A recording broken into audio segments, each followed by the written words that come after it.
안녕하세요. 이혼에 성공하고 혼자 살고 있는 평범한 싱글맘이에요. 사람 욕심이라는 게 끝이 없다는 말 들어보셨나요? 어릴 때부터 할머니께 그런 말을 종종 듣고는 했어요. 할머니께서는 그런 인간들하고는 아예 상종을 하지 않아야 사는 게 편해진다고 하시더군요. 하지만 살면서 그처럼 욕심 많은 인간을 만나본 적이 없어서 그런지 그 말을 얼마 전까지는 실감하지 못했었죠. 그리고 이혼을 하면서 그런 인간의 바닥까지 본 것 같은 기분이 들었고 이렇게 사연글을 쓰게 됐네요. 저는 부동산을 가진 아버지의 외동딸로 태어났고 커서는 아버지의 부동산을 관리하는 일을 시작했어요. 남편은 우연히 만났지만 여러모로 대화가 통해서 결혼을 하게 됐고요. 남편은 연애 시절엔 굉장히 잘해줬지만 결혼하면 남의 편이라는 말이 맞긴 하더군요. 모든 일에 자기 부모님을 최우선으로 두길 바라더라고요. 그 마음을 이해하지 못하는 건 아니에요. 사람 마음이야 다 비슷하잖아요. 아마 저도 마찬가지일 거고요. 그때와 같은 일이 벌어진다면 저 역시 저희 부모님을 최우선으로 두고 싶을 테니까요. 무슨 일이냐고요? 결혼 3년 차에 시부가 암에 걸리셨거든요. 이미 진행되고 있는 상황이었기에 솔직히 상태가 좋은 건 아니었어요. 모두가 침울해하고 있는 그때 시모가 그러더군요. 아가, 내가 너희 시아버지 돌보는 게 너무 힘들구나. 나도 몸이 성한 곳 없는 건 마찬가지고 집에서 내가 기댈 곳도 너뿐이다. 네가 시간 날 때 너희 시아버지 병간호 좀 해주면 안 되겠니? 별거 할 건 없어. 어차피 일은 간병인이 할 테지만 워낙 세상이 흉흉해 믿을 수 없으니 말벗 정도만 해주라는 거야. 솔직히 말하자면 정말로 거절하고 싶은 마음이었어요. 아픈 사람을 돌본 경험도 없는 제가 시부를 간병한다는 건 얼토당토 않은 일이라고 생각했거든요. 그렇지만 고민이 될 수밖에 없었던 이유는 아픈 사람이 그 누구도 아닌 시부였다는 점이었어요.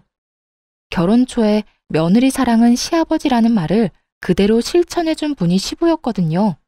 실수해도 너그럽게 넘어가 주시고 시댁 식구나 남편과 싸우면 저를 달래주는 사람은 시부뿐이었거든요. 고민은 짧았어요. 하기로 결심했죠. 그렇다고 시부를 온전히 혼자서 볼 수는 없다고도 생각했고요. 어머님, 제가 아버님 간병할게요. 그런데 저도 하나 제안할 게 있어요. 병간호를 한다고 했지만 저한테만 맡기지는 말아주세요.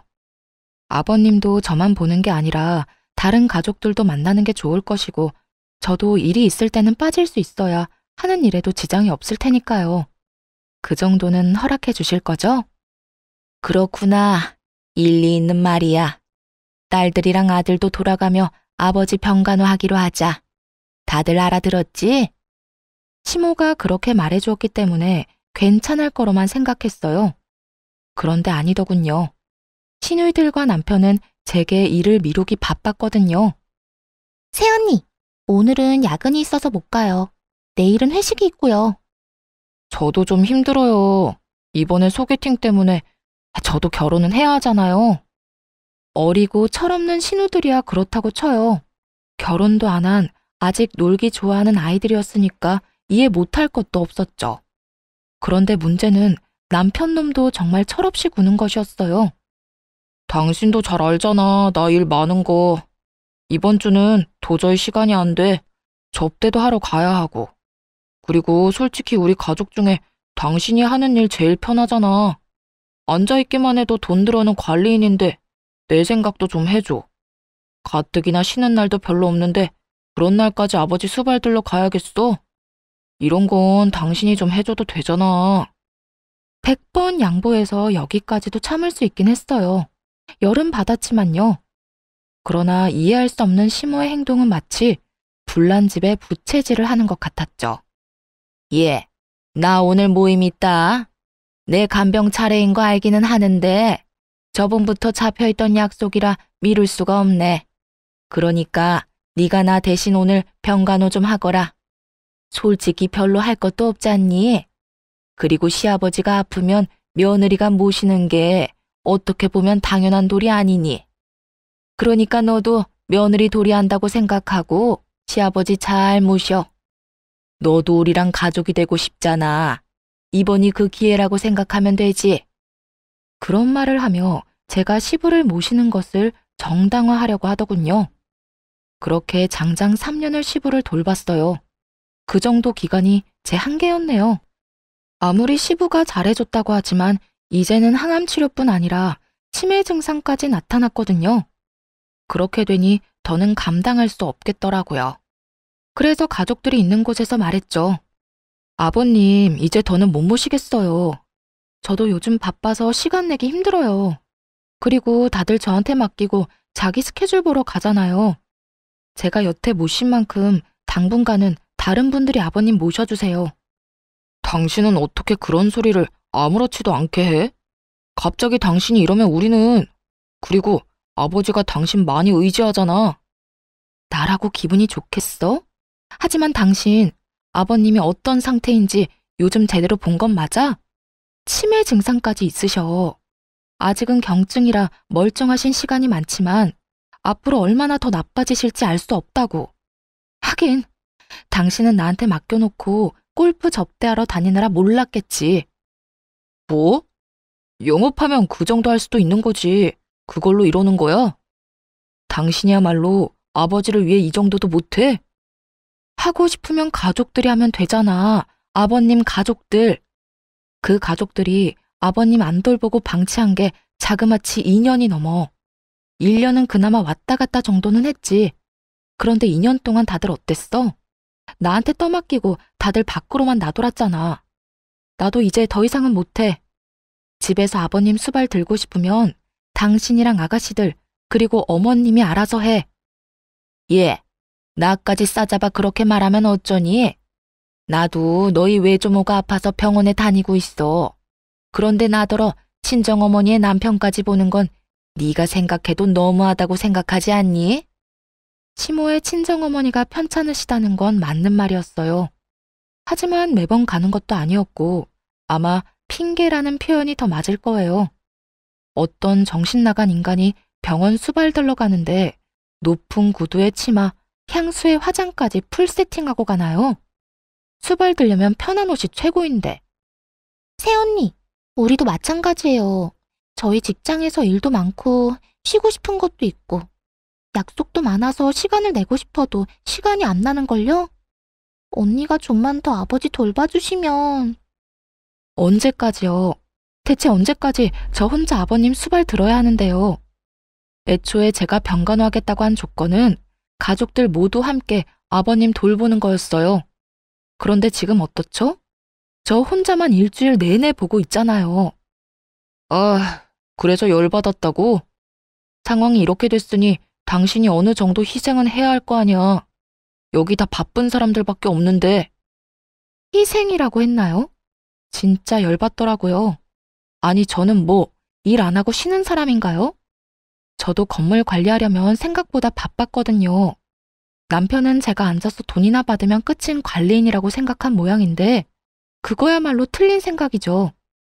언젠가는 아버지 부동산을 다 물려받을 테고 그걸 관리하는 법을 아버지에게 배우면서 일하고 있는 것과도 같았거든요. 열받아서 욕이라도 하려다가 좋은 생각이 났어요. 시부 병수발 초창기에 시부가 해준 이야기가 있었거든요. 그걸 이용하면 이 시댁이 뒤집어지는 꼴을 제대로 볼 수 있겠다 싶었죠. 그래? 알았어. 그럼 내가 계속 아버님 수발 들게. 기회를 주려고 해도 제 발로 차버리는데 어쩔 수 없는 거 아니겠어? 이렇게 이야기하니 시모가 의아한 눈으로 제게 물었어요. 기회라니, 그게 무슨 말이냐? 네, 아버님이 초반에 제가 수발드는 거 보시더니 고맙다고 사망보험은 수령인을 제 이름으로 해주고 싶다고 하셨거든요. 괜찮다고 말씀드렸더니 앞으로 당신 돌보는 사람에게 주시겠다고 하셨어요. 뭐? 그래서 너는 뭐라고 했는데? 제가 며느리이긴 하지만 피가 섞인 가족도 아니고 배우자도 아니잖아요. 그래서 부담스러워서 받지 않으려고 했는데 이러면 어쩔 수 없죠. 제가 아버님 옆에서 계속 눈도장 찍는 수밖에요. 이 말을 듣더니 시모와 신우들의 눈이 휘둥그레지더군요. 그러고는 순식간에 몸을 숙이며 말하더라고요. 예, 그런 일이 있었으면 미리 말했어야지. 앞으로는 네가 아버지 찾아오지 않아도 된다. 우리가 알아서 할게. 그래, 요즘 우리가 좀 무심하긴 했어. 앞으로는 예미가 아버지 옆에 꼭 붙어 있으마. 시모가 그렇게 말하자 신우들이 옆에서 아우성쳤어요. 엄마, 새치기 하는 게 어딨어. 우리도 아버지 볼 거야. 날짜 정해서 똑같은 시간만큼 보도록 해. 그거 아니면 절대 안 된다고. 일단 주말은 다 빼서 나 줘요. 나는 일하느라 바쁘잖아. 어머니랑 동생들은 일도 안 하는데 주말까지 붙어 있을 이유가 어딨어? 그러니까 무조건 주말은 빼줘야 해요. 네 동생들도 평일에는 일하지 않니? 그러니까 주말을 너희 셋이서 나누고 평일에는 내가 너희 아버지한테 가 있으마. 와이프가 있어야 마음이 안정되지. 아무것도 못하고 그저 시키는 대로만 하는 너희들이 가서 도움될 거 하나도 없어. 엄마가 아버지 독점하려고 하는 거죠? 그럼 일 마친 저녁 시간이라도 우리한테 줘요. 우리도 얼굴 도장 찍을 시간이 필요하다고요. 엄마 혼자서 다 차지하려고? 동생들 말이 맞아요. 어머니 혼자 다 차지할 생각이시면 잘 생각하셔야 할 거예요. 저희는 그렇게 못 놔둬요. 저희도 아버지 볼 권리가 있다고요. 남편 놈까지 그 보험금에 넘어가서는 권리를 운운하고 있는 꼴이 너무 웃겼어요.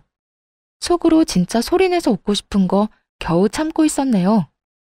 그렇게 나한테 떠넘기려고 혈안이 됐던 네 사람이 이제는 서로 아버지 보겠다고 말다툼하는 것 자체가요.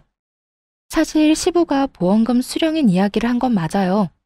하지만 해준다고 못박아 말씀하신 건 아니었죠. 게다가 중요하게 한 이야기도 아니었고 정말 딱 한 번 초반에 스치듯이 말하고 지나갔을 뿐이었어요. 하지만 그런 대화가 있었다는 것만으로도 네 사람이서 박 터지게 머리 쓰며 싸우더라고요. 서로 시부를 돌보겠다고 하는데 아우, 속에 막힌 돌덩이가 쑥 내려가는 기분이랄까요? 그렇게 수발드는 모임에서 드디어 한 발 빠지게 됐죠. 돈 앞에 장사 없다는 걸 깨닫게 되었네요. 그리고 이 시댁 인간들이 얼마나 돈에 환장하는지도 이때 알았고요. 그 이후로는 시부를 보러 간 적이 없네요. 문병 정도로 짧은 시간 다녀온 적은 있어도 제가 갈 때마다 시댁 식구들의 견제가 심해지는 통에 오래 있지도 못하고 바로 돌아와야 할 정도였죠. 편했어요. 이제 별다른 문제 없을 거라 생각하며 평온한 하루를 보냈어요. 그런데 제가 애를 낳고 쉬는 동안에도 아버지가 월급을 대신해서 용돈을 꼬박꼬박 챙겨주셨거든요. 그 용돈이 남편 월급보다도 많다는 걸 시모와 신우들이 알게 된 것이 화근이 되었고요. 친정아버지가 저 고생하는 거 보기 싫다고 사위인 남편에게 액수를 오픈해버렸거든요. 이 정도까지는 도와줄 테니 내 딸한테 무리시키지 말라고 으름장을 놨던 거죠. 뭐 그런 말을 들었다고 사람이 금방 바뀌는 건 아니었지만요. 대신 시모와 신우들의 눈이 바뀌긴 했죠. 예, 너 혹시 돈 좀 있니? 네 시아버지도 저렇게 아프고 내가 돈 쓸 곳이 있는데 돈 나올 곳은 없으니까 힘들구나. 혹시 돈을 좀 빌려줄 수 있어? 한 300만 원이라도. 많이 급하신가 보네요. 용돈으로는 감당하기 어려운 금액이기도 하고, 그런데 제가 그냥 빌려드릴 수는 없고 차용증을 썼으면 좋겠어요. 제가 아버지에게 용돈을 받긴 하는데 그 돈이 다 아버지 명의 계좌에 들어가 있어서 그냥 드릴 수는 없거든요. 괜찮으시겠어요? 괜찮다마다. 차용증이야 얼마든지 써줄 수 있어. 그러니까 좀 부탁한다. 염치가 없다고는 생각한다만 그래도 이렇게 도와줄 사람이 옆에 있는데 대출이나 금융기관 돌아다니는 것도 웃기지 않니? 어차피 일을 안 해서 대출 금액도 안 나오겠고 말이지. 주절거리는 시모를 뒤로 하고 차용증을 써줬어요. 그런데 그 뒤로는 신우들도 와서 돈을 빌려가더군요. 웃긴 건 갚을 생각은 않고 계속 빌려만 가더라고요. 마치 ATM에서 돈 꺼내 가듯이 말이죠. 처음에는 별말 안 했어요. 차용증이라는 강력한 문서가 있었으니까요. 남편은 이걸 아는지 모르는지 별 생각이 없어 보였고요. 그렇게 시모와 신우 둘이 빌려간 금액이 2년 만에 1억 정도로 불어나더군요. 당시가 결혼한 지 6년쯤 됐을 때예요. 그 금액을 이 인간들이 어떻게 감당하려고 그러나 슬슬 걱정이 되기 시작할 무렵 친정엄마에게 안 좋은 소식이 들려왔어요. 뇌졸중으로 고생하며 재활에 전념하던 어머니에게 2차로 뇌경색이 발견된 거예요. 게다가 이번에는 반대쪽 뇌였기 때문에 결국 양쪽 다 제대로 못 쓰는 처지가 된 거죠. 재활 전문병원에 입원하셔서 한참을 치료받았지만 상태가 그리 호전되진 않았어요. 외로움 많이 타는 어머니를 병원에 홀로 있게 두는 것도 좀 그랬고, 그렇다고 아버지에게 어머니 병간호를 부탁하는 것도 어려운 일이었죠. 아버지도 당뇨를 포함해 여러 지병에 시달리고 있었으니까요. 무리를 하거나 스트레스를 받을수록 몸 상태가 더 안 좋아지셨거든요. 결국 이번에는 친정어머니 병간호를 하기 시작했어요. 집에서 모시는 건 아니었고 병원에 가서 보는 거였으니 그나마 마음은 좀 편했죠. 그런데 남편 놈이 어이없는 딴지를 걸더군요. 나 당분간 우리 친정엄마 병간호 때문에 병원으로 출퇴근할 예정이야. 집에 없으면 병원 가 있는 줄 알고 있으면 돼.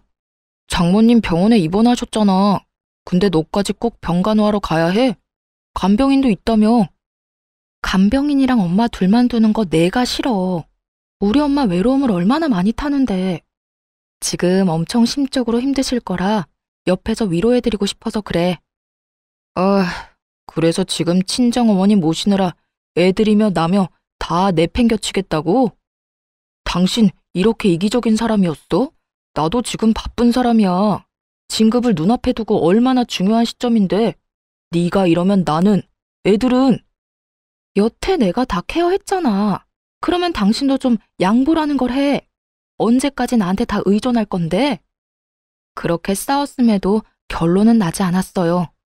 아니, 제게는 이미 친정엄마를 병간호해야 한다는 확고한 결론이 있었고 남편 놈에게는 저를 절대 못 보내준다는 확고함이 있었으니 이야기는 평행선만 달리고 있었죠. 그리고 며칠 뒤 시모가 연락이 와서는 헛소리를 짓거리더군요. 아니 너는 어떻게 시집 온 애가 친정에 목을 매니? 너 죽어도 이 집 귀신이야. 네가 여기 시집 왔다는 건 그런 뜻이라고. 그리고 나도 요즘에 네 시아버지 수발 드느라 얼마나 힘든 줄 아니? 어깨도 허리도 빠져나갈 만큼 아파 죽을 것 같아 얘.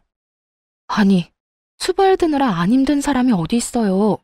저도 다 해봐서 알고 있어요. 그걸로 생색내시면 안 되죠. 아니 얘, 너희 어머니는 중병이라며. 그러면 전문가한테 맡겨놓으면 될 일이지 왜 너까지 나서서 이래? 너 친정엄마 수발 들러 갈 거면 내 수발이나 들어. 시어머니가 힘들어 죽겠는데 어딜 간단 말이니? 어머님, 내로남불이 무슨 뜻인지 아시죠? 내가 하면 로맨스, 남이 하면 불륜. 어머님이 뭐라고 하시면서 저한테 아버님 병수발 들라고 하셨는지 기억 안 나세요? 어머님 친정어머니께서 아프셔서 아버님 못 모신다면서요. 왜요? 어머님은 친정에 그렇게 다니셔도 되고 저는 안 돼요? 왜죠? 왜 우리 엄마는 제가 병간호하면 안 된다는 거죠? 그렇게 말하니 시모도 말문이 턱 막힌 모양이었어요. 하지만 아마 시모는 친정엄마 수발 같은 거 든 적도 없었을 거예요. 대신 놀러나 다녔겠죠. 그렇지만 수발 든다는 이유를 대고는 놀러 다녔으니 반박할 말도 없었을 거고요. 야, 너 우리 엄마한테 이게 뭐 하는 짓이야?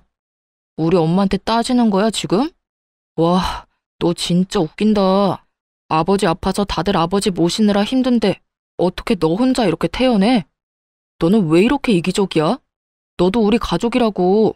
우리 결혼한 거잖아. 그러니까 그러면 너도 내 가족이지.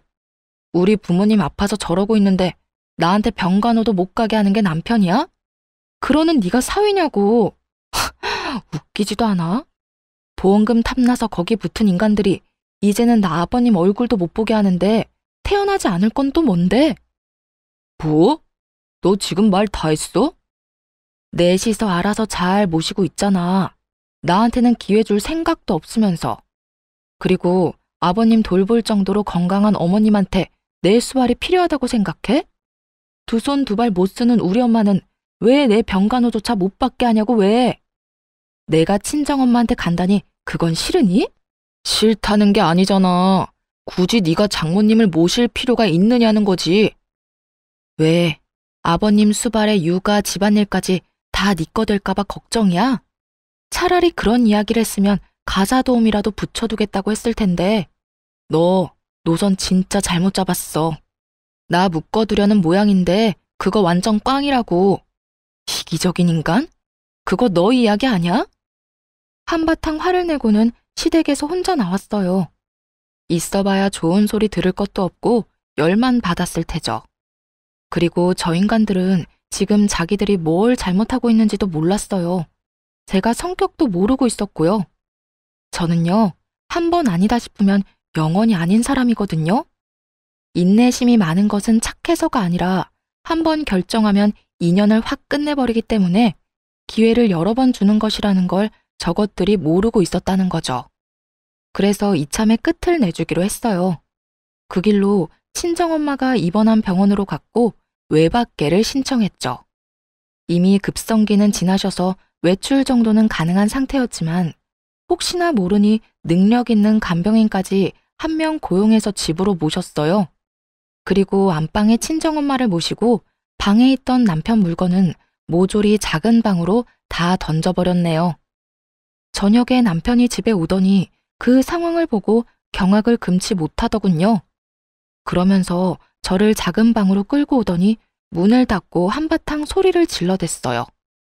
당신 설마 장모님 여기까지 모셔온 거야? 도대체 무슨 생각인데 왜 이렇게까지 해? 병원 가지 말라고 한 게 그렇게 화날 일이었어? 그래서 나 보란 듯이 이런 짓 한 거야? 내 집에 내 어머니 모시는데 당신이 왜 난리야? 그리고 우리 엄마면 네 엄마도 되는 거 아니야? 언제는 가족이 되는 게 그런 거라며. 그런 이유로 나한테 아버님 수발 들도록 맡겨놓고 이제 와서 우리 엄마는 안 된다? 걱정 마. 너한테 병간호하라고 안 할 테니까. 하더라도 내가 해. 그런 문제가 아니잖아. 어머님이 여기 와 있으면 내가 불편해. 내가 편하게 쉴 수가 없다고. 당신 진짜 나 화내는 거 보려고 이러는 거야? 내가 당신한테 화 좀 냈다고? 이거 보복성이지? 보기 싫으면 네가 나가면 되지. 나 안 나가. 당신이 나가서 살던 뭘 하던. 그러니까 나는 내 할 일 하고 당신은 당신 할 일 하면 되는 간단한 상황이라는 거지. 와, 내가 이 집 주인인데 왜 내가 나가는 건데? 나는 못 나가. 만약 나 쫓아내면 우리 이혼하는 거야? 나 이런 식으로는 못 산다고. 당신 돈 많다고 눈에 뵈는 게 없나 본데 이건 분명히 당신한테 유책 사유가 있는 거거든? 유책 사유? 웃기고 있네. 야, 네가 한 짓을 생각해봐. 네가 한 짓이 내가 한 짓보다 더하면 더했지 덜하진 않을걸? 그래, 너 맘대로 해. 이혼을 하자면 하고. 근데 미리 말하는데 난 이혼함과 동시에 모든 걸 원상태로 돌릴 거야. 그거 잘 알고 하라고. 무슨 뜻인지 제대로 이해를 한 건지는 모르겠지만 그렇다고 더 자세히 가르쳐줄 생각도 없었어요. 자기가 알아서 하겠죠. 남편 놈은 진짜로 열이 받았는지 변호사를 통해 이혼 소송을 진행하겠다는 연락이 왔더라고요. 내심 재산 분할하면 이 집에 대한 권리며 여러 가지를 자기한테 유리하게 진행할 수 있을 거라 생각한 모양인데 어림없죠. 저도 그냥 당하고만 있을 사람은 아니었거든요. 소장을 받은 그날 변호사를 고용해 본격적인 이혼 소송을 진행하기로 했어요. 그리고 그날 저녁 집으로 들어온 남편에게 말했죠. 오늘 짐 싸서 나가. 미쳤어? 여기 내 집이야. 내가 이 집 살 때 5천만 원 낸 건 기억도 안 나나 봐. 집값에 비해 워낙 작은 금액이라 기억도 안 났지만 웃으며 말했죠. 그거? 그 5천만 원 가지고 지금 집에 대한 소유권을 주장하려는 거야? 근데 어쩌나? 내가 그렇게 인정해주고 싶어도 일단 계산이 끝나지 않으면 인정해줄 수가 없거든. 그 말과 동시에 시모와 신우가 빌려간 돈에 대한 차용증을 남편 앞에 뿌려줬어요. 바닥에 떨어지는 서류들을 보며 남편 놈은 처음에는 이게 뭔가 하고 쳐다보더군요. 그리고 이내 그것이 차용증이라는 걸 알아보더라고요. 그리고 그 돈을 빌린 사람이 자신의 어머니와 두 동생들이라는 것도 알게 됐죠. 그거 당신 어머님이랑 당신 동생들이 나한테 빌린 돈이야. 아니, 따지면 우리 아버지 통장에서 빌려간 돈이지. 금액 다 합쳐보면 1억 넘으니까 이 돈 지금 당장 상환할 거 아니면 지금 이 집에서 나가야 할 건 너야. 그게 무슨 말이야? 난 이 집에서 못 나가. 아니, 안 나가. 내가 이 집 살 때 5천만 원 분명히 해왔다고. 그만큼은 나도 이 집에 있을 권리가 있지. 네가 뭔데 나가라 말아야? 그리고 이건 내가 빌린 게 아니라 우리 가족들이 빌린 거잖아. 내가 그걸 갚아야 될 이유가 있어? 당연히 있지. 이거 받아갈 때 계좌가 네 명의 계좌였거든? 어머님이 쓰시는 계좌. 그리고 이거 기한이 언제까지인지는 알아? 우리가 혹시라도 갈라서거나 이혼하게 될 경우에는 즉시 상환이라고 적혀 있어. 너와 내 결혼이 이 차용증에선 가장 중요한 거라고. 뭐? 그게 지금 무슨, 너 그것까지 생각하고 빌려준 거야? 와, 너 진짜 무서운 애다. 어떻게 사람이 그렇게 계산적이니? 그건 너겠지. 지금 자기소개해? 하긴, 너야 너희 집이 망하든 말든 뭔 상관이겠어? 넌 너만 잘 살면 되지? 어머님이나 동생들이 1억 못 갚아서 집이라도 팔면 참 좋겠다. 그런데 그렇게 되면 너한테 같이 살자고 하지 않을까? 뭐? 너 진짜 그렇게까지 해야겠어? 그렇게까지 해서 돈 받아낼 생각인 거야? 당연한 거 아니야? 이혼하면 나 그 돈 다 회수할 건데. 만약 못 돌려줄 거면 이 집이라도 나한테 줘야 원금이라도 줄 거 아니야. 아니면 이 집에 대한 5천만 원 주장하고 1억을 다 갚으려고? 난 뭐 그것도 괜찮아. 1억이 어디서 나오느냐가 너한테 문제지 나한테 문제겠어? 남편 놈은 얼굴이 시뻘개져서는 이게 도대체 무슨 말이냐며 난리를 치더군요. 남편 놈이 화를 내거나 말거나 짜증을 내거나 말거나 남편 짐부터 다 꺼냈어요. 그리고 거실에 차곡차곡, 아니 내팽개쳤죠. 남편은 그런 건 관심도 없는지 차용증부터 확인하더군요. 그게 진짜인지 확인하고 싶었던 모양이에요. 아니 그런데 설마 가짜를 들이밀었겠어요? 물론 원본이 아니라 사본이긴 했죠. 원본을 보여줬다가 무슨 일이 일어날 줄 모르니까요. 남편 놈은 거기에 찍힌 시모와 신우의 도장, 그리고 사인까지 확인한 뒤에야 정말로 당황하기 시작하더군요. 그러더니 황급히 주머니를 뒤져 시모에게 전화를 걸더라고요. 엄마 왜 우리 와이프한테 돈을 빌렸어? 그것도 다 합쳐보니까 1억이나 되잖아. 1억? 무슨 소리니? 나는 그만큼 많이 안 빌렸어. 내가 빌린 건 한 3천만 원인가 4천만 원인가 그 정도밖에 안 되는데 무슨 1억이니? 엄마뿐만이 아니라 동생들도 와이프한테 돈을 빌렸던데 세 사람이 우리 와이프한테 빌린 돈이 자그마치 1억이야 1억. 이 돈 어떻게 할 거야?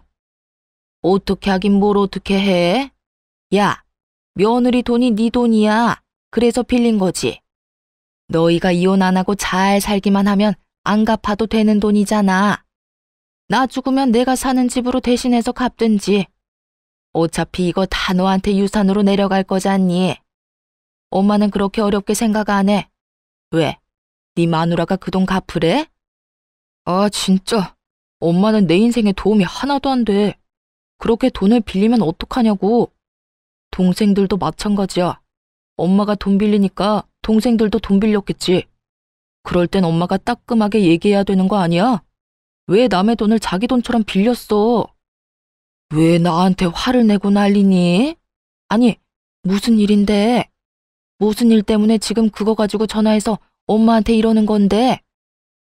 나 지금 집 뺏기게 생겼어.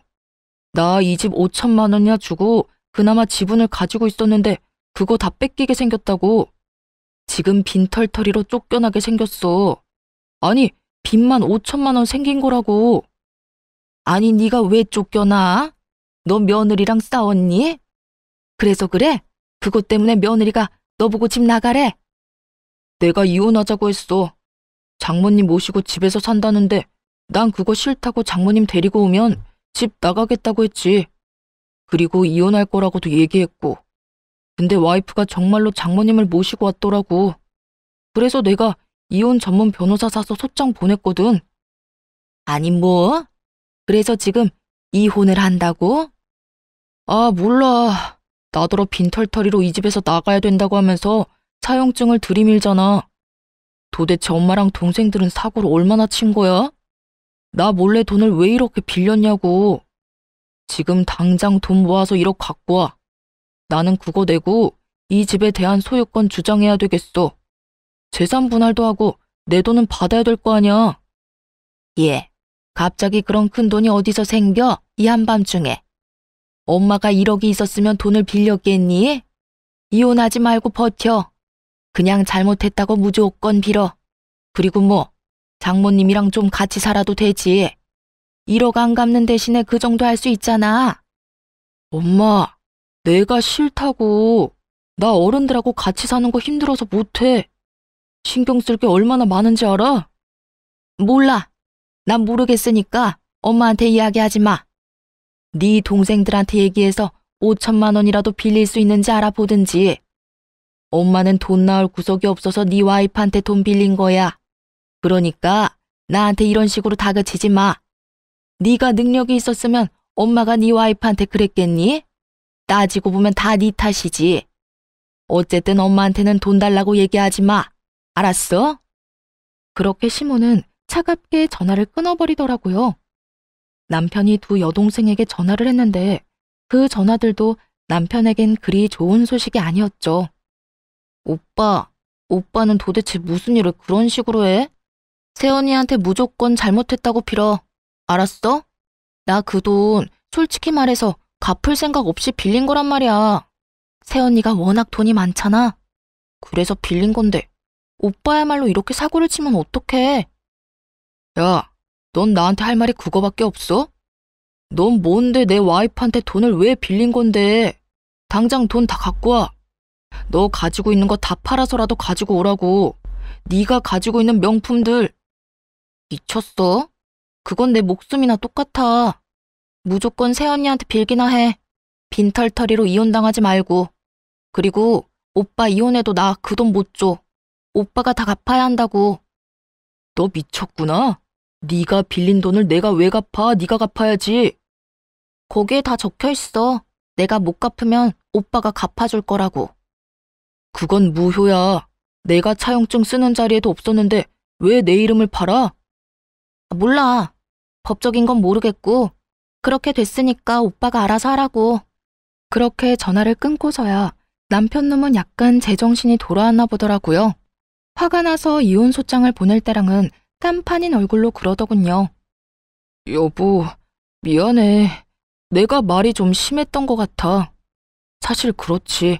우리 아버지도 모시라고 했는데 당신 어머니 못 모시게 하는 것도 말 안 되는 일이긴 하지. 내가 요새 너무 스트레스 많이 받아서 잠깐 돌았었나 봐. 내가 왜 그런 짓을 했는지 모르겠네. 변호사한테 얘기해서 소송 진행하는 거 없던 일로 할 테니까 당신도 이 정도쯤에서 나 용서해주고. 나는 용서할 생각 없으니까 당장 짐 싸서 나가. 우리 엄마 모셔야 되니까 나가라고. 나랑 우리 엄마 정신 사납게 해놓고 그냥 넘어갈 생각은 아니지? 나는 한번 피를 보면 끝장을 보는 사람이야. 네가 먼저 시작한 거고 난 끝장을 봐야겠어. 걱정하지 말고 나가. 돈은 내가 어떻게든 다 받아낼 테니까. 여보, 제발 부탁이야. 나 이렇게 나가면 갈 곳도 없어. 그리고 갚을 돈도 없다고. 1억을 도대체 무슨 수로 갚아? 그건 나한테 할 말이 아니지. 당신 어머니랑 당신 동생하고 상의해야 되는 일 아니야? 아니면 내가 5천 떼줄까? 대신 이 집에 대한 건 미련 버리고 깔끔하게 1억 갚으면 되지. 의미가 없잖아. 아, 그냥 용서해주면 안 돼? 내가 그냥 잠깐 정신 나갔다고 생각하고 앞으로 당신한테 바짝 엎드려서 살게. 이렇게 빌게, 제발. 빌 거 없고 그냥 나가기만 하면 돼. 이혼 서류 다시 보냈을 때 확인했고, 우리도 차용증 관련해서는 증거자료 소명할 테니까 그렇게 알아. 그리고 네가 왜 갈 데가 없어? 너 시댁 가면 되잖아. 어머님이랑 아버님이랑 두 동생들 있는 시댁 가서 잘 살면 되지. 아, 아니면 그 집 담보로 대출이라도 당기면 되겠네. 그걸로 1억 갚고 나면 너도 이 집 소유에 대해서 주장할 수 있지 않겠어? 그렇게 말은 했지만 솔직히 그대로 될 거라는 생각은 안 했어요. 시모가 돈이 없다고 절 찾아왔을 때 다른 곳에 연락을 안 해보고 왔을 리가 없잖아요. 분명히 은행이며 대출이며 다 알아보고 왔을 거예요. 시부가 지금 병상에 있으니 시가에 대한 권한을 가지고 있는 건 와이프인 시모였죠. 시부가 참 마음이 착한 사람이거든요. 말년에 그 집에 시모 이름을 넣어 공동 명의로 해줬다고 하더라고요. 그랬으니 분명 자기 지분에 대한 담보대출에 대해서 최소한 물어는 봤을 가능성이 컸죠. 여보, 진짜 이럴 거야? 우리 같이 산 세월이 있는데 한 번 실수한 거 가지고 이러는 건 아니잖아. 한 번 실수? 너 한 번만 실수한 거 아니거든? 나한테 여러 번 실수했어. 그간 내가 참아준 거고. 내가 왜 참아줬는 줄 알아? 난 한 번 아니라고 생각하는 건 끝장을 봐야 속이 시원한 사람이거든. 그래서 끝까지 참아준 거야. 아니 여보, 내가 정말 미안하다니까. 시끄럽고 너랑 나는 여기까지가 끝인 거야. 당장 시댁으로 돌아가. 짐은 내가 알아서 다 챙겨줄게. 그러니까 걱정 말고 나가. 결국 남편 놈은 어깨를 축 늘어뜨리고 시댁으로 돌아갔죠. 돌아가는 내내 아마 자기 머리 쥐어 뜯었을 거예요. 섣부르게 이혼소장 날린 거 후회하면서. 하지만 뭐가 달라지겠어요? 지가 이혼소장 안 날렸어도 제가 날렸을 건데요. 그리고 진짜 대환장 파티는 그 다음 날 벌어졌죠. 시모와 신우 남편 놈이 모두 찾아와 이런 법이 어딨냐며 난리를 쳤거든요. 얘, 너 이렇게 사람한테 유예기간도 안 주고 이러는 거 아니다. 이런 일이 있으면 미리 얘기를 하고 우리가 대비를 할 수 있도록 했어야지. 어떻게 이렇게 이혼 통보를 하루아침에 할 수가 있어? 이혼은 남편이 먼저 하자고 한 거예요. 제가 먼저 하자고 한 적 없고 저는 남편이 이혼 변호사 사서 보냈길래 저도 오케이 하고 이혼하기로 결정한 거고요. 제가 통보를 안 한 게 아니라 남편이 어머님한테 얘기를 안 한 거겠죠. 시모는 좌불안석 내내 초조해하는 남편을 째려보더군요. 그러면서 제게 말했어요. 예, 결혼이라는 게 그렇게 쉬운 게 아니고 이혼이라는 것도 그렇게 쉬운 게 아니야. 어렵게 맺어진 인연 어떻게든 보듬고 양보하고 서로 함께 걸어가며 살아야 하는 거지. 이렇게 화난다고 막 이혼하고 그러는 거 아니다. 너도 다시 한번 생각해봐라, 응? 돈 갚을 수단이 없었는지 아니면 제가 생각한 대로 시댁 집조차 담보대출을 이미 받았는지 이제 와서 애걸복걸하는 꼴이 너무 웃기더라고요. 저는 이혼소송 계속 진행할 거고요. 이혼할 때까지 할 거예요. 그리고 돈도 다 받아낼 거예요. 저한테 와서 이러지 마시고 돈이나 어떻게 상환할지 가서 상의해보세요. 차갑다 못해 서리빨이 부는 제 목소리에 결국 아무도 대꾸 못하고 나가버리더군요. 제가 며느리로서 가족이 되려고 노력했을 때는 자기들이 떵떵거리며 저한테 큰 소리 칠 수 있었겠지만 이제 이혼을 눈앞에 두고 있으니 저한테 그 사람들은 그냥 돈 빌려간 사람일 뿐이잖아요. 그 사람들한테는 내가 돈을 빌려준 사람이고요. 그러니 이렇게 저자세로 나오는 것도 당연한 일이었죠. 그런데 이렇게 정신없는 와중에 시댁에는 또 사건이 터졌더라고요. 시부가 결국 흡인성 폐렴으로 앓다가 돌아가시게 된 거였어요. 그간 치매까지 중증으로 진행돼서 굉장히 힘든 상황이었는데 시부가 돌아가셨다니 슬프긴 하더라고요. 게다가 시부는 돌아가실 때까지 워낙 아프셔서 평생 모으신 돈을 치료비로 끌어다 쓰신 걸로 알아요. 그래서 이렇다 할 재산도 없고 시모가 살고 있는 집이 전부라고 알고 있었거든요.